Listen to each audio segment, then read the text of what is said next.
오늘도 현장을 생각하고 고백하길 바랍니다.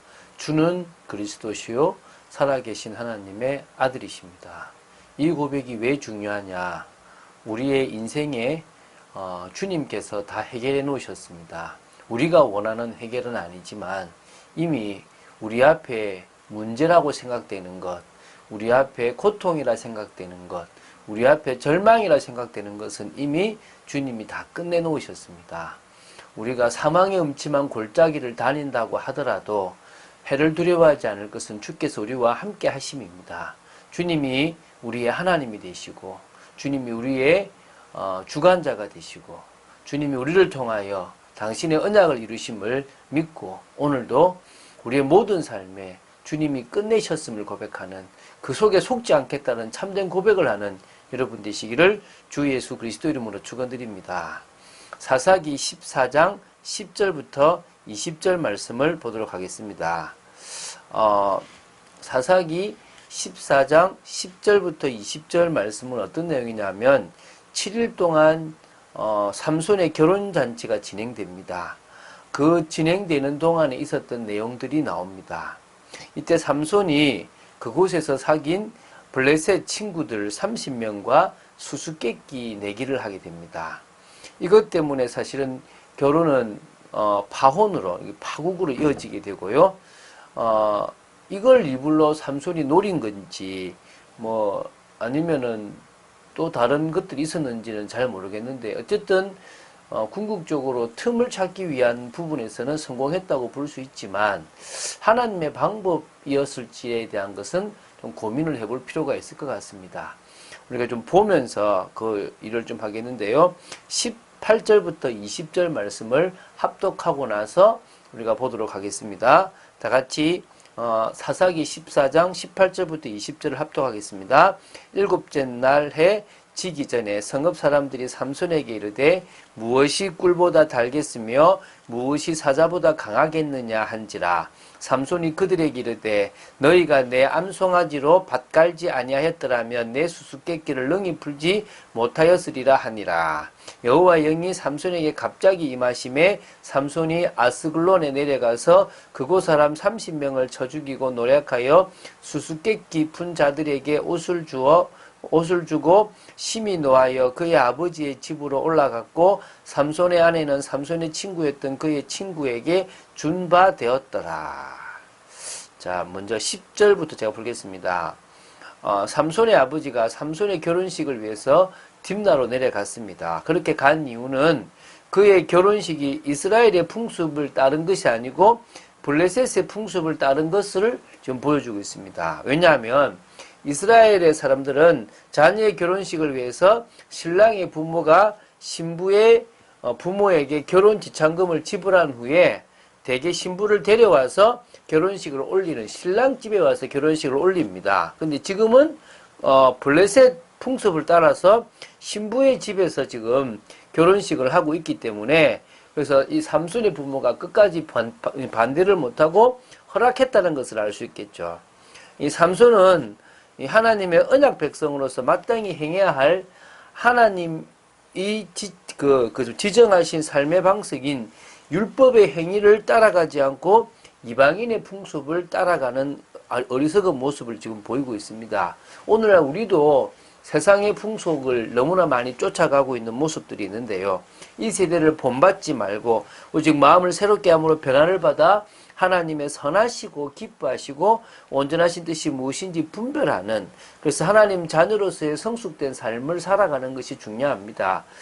입으로 틈을 찾기 위해서 한 건지는 모르지만 너무 자신이 있었던 나는 나를 보호할 수 있고 난 지킬 수 있다라는 생각이 삼손으로 하여금 실패를 하게 만들었던 것이 않겠습니까? 지금은 삼손의 뜻대로 진행되어 가는 부분도 있지만 하나님의 영에 감동된 부분도 사실은 있지만 아쉬운 부분들이 있습니다. 그걸 계속 봐나가겠습니다. 11절부터 14절을 보겠습니다. 결혼식을 주관하던 사람들이요, 삼손을 이 신랑으로 맞이하는 기쁨을 더하기 위해서 블레셋 사람 30명을 데려와서 삼손과 이렇게 함께 지내도록, 함께 어울리도록 한 겁니다.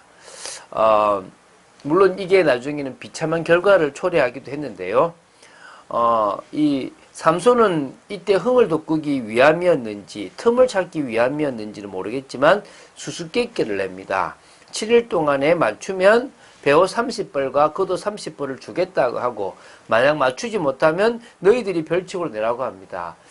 제 생각에는 좀 읽어보면서 연구하면서 느끼기로는 블레셋 사람들은 욕심이 많고 지기를 싫어하는 성격을 삼손이 알고 활용하지 않았나라는 싶은 마음도 사실 좀 들긴 합니다. 이게 여기서 낸 수수께끼가 뭐냐면 먹는 자에게서 먹는 것이 나오고 강한 자에게서 단 것이 나왔느니라.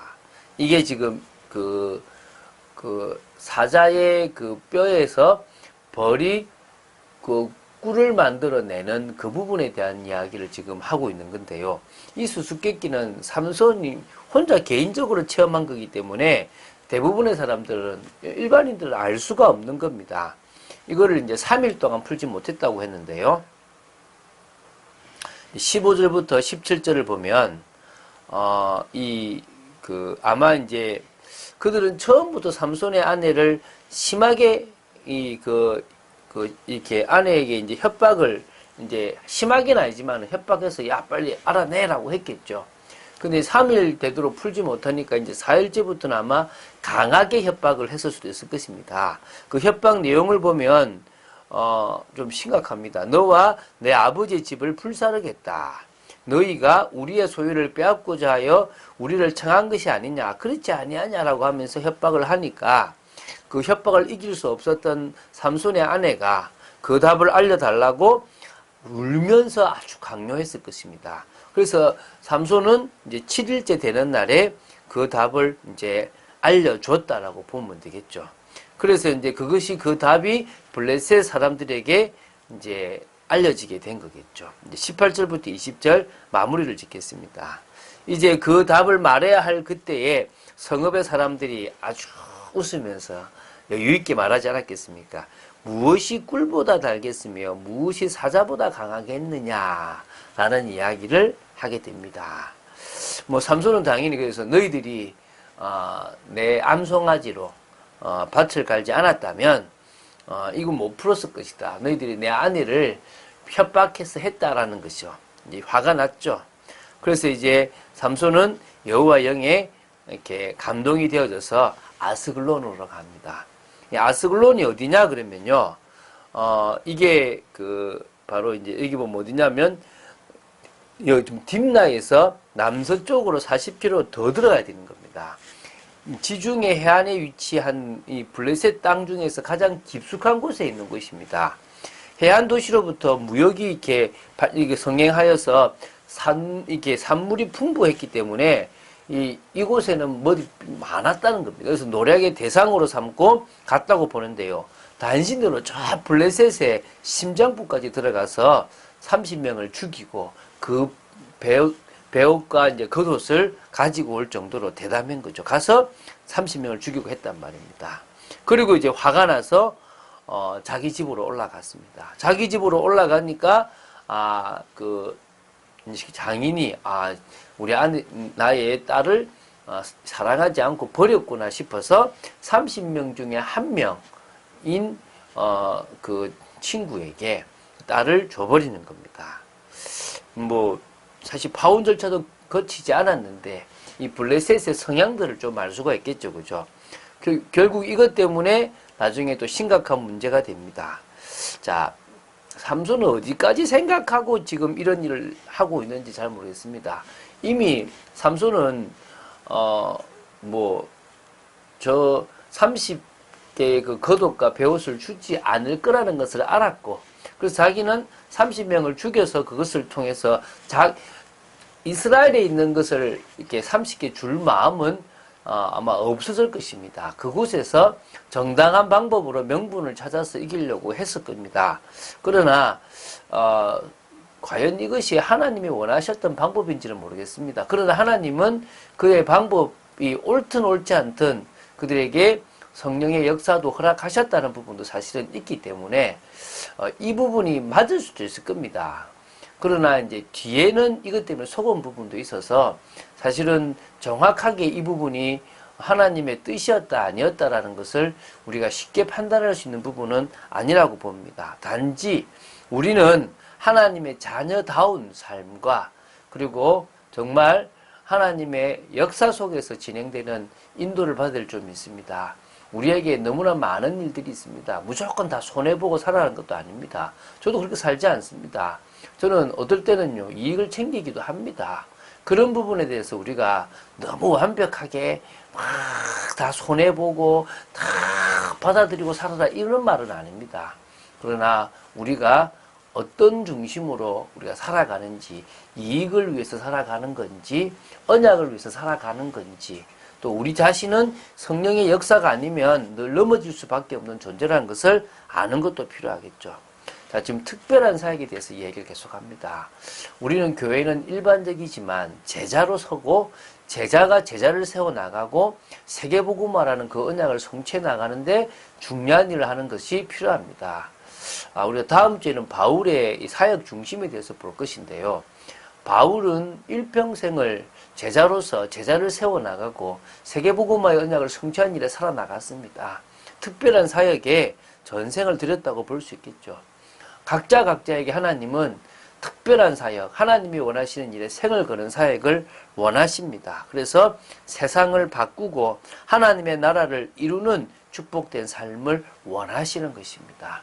오늘도 그 걸음을 차근차근 주님이 주신 힘으로 걸어가는 여러분 되시기를 주 예수 그리스도 이름으로 축원드립니다. 주는 그리스도시요 살아계신 하나님의 아들심을 고백합니다. 삼손을 봐나갑니다. 이 삼손이 해나가던 모든 일들이 결국은 블레셋과 싸워 이기는 부분도 사실은 있고 어떨 때는 스스로가 올무가 되는 부분도 있음을 저희들이 알고 있고 보고 있습니다. 하나님, 저희들은 불신 세상을 이길 수 있는 그 세상의 것들과 이렇게 정말 연합되거나 속지 않는 분별하는 이 세상을 따르지 아니하는 삶을 살도록 지켜 주시옵시고 하나님의 뜻과 계획을 따라서 세상을 변화시키고 바꾸는 믿음의 삶을 살도록 지켜 주시옵소서. 오늘도 우리의 삶 속에 하나님이 홀로 영광 받으시며 저희들을 통하여 하나님의 언약이 성취되어지기를 간절히 소원합니다. 주 예수 그리스도 이름으로 기도드립니다. 아멘.